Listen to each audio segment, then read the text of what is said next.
என்ன நர்ஸ் பாப்பா இவ்வளவு பெரிய மாத்திரை எடுத்துட்டு வந்திருக்க? ஒரு நாளைக்கே இல்ல ஒரு வருஷத்துக்கா? என்னடா ஒரு மனசாட்சி வேணாமடா, இவ்வளவு பெரிய மாத்திரை நான் எப்படி முழுங்குறது? ஏய் நர்ஸ் பாப்பா, அங்க என்ன பண்ற? முடிஞ்ச நீ வந்து புடிப்பா, கொஞ்சம் எங்கிட்ட விளையாடுவா. வருவியா வரமாட்டியா? வரலன்னா உன் பேச்சு காக்கா.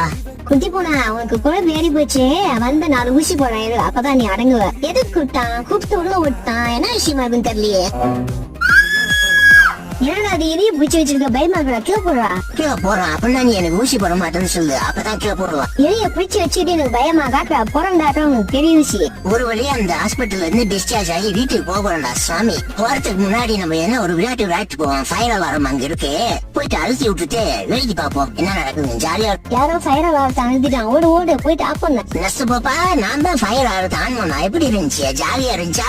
எப்படி நான் ஊசி போடக்கூடாதுன்னு சொல்லி எனக்கு ஊசி போட்டீங்களா? அதான் நர்ஸ் நம்ம சொல்றதே அவன் கேட்க மாட்டான், இன்னொரு ஊசி இவன் போட்ட வேண்டியதுதான்.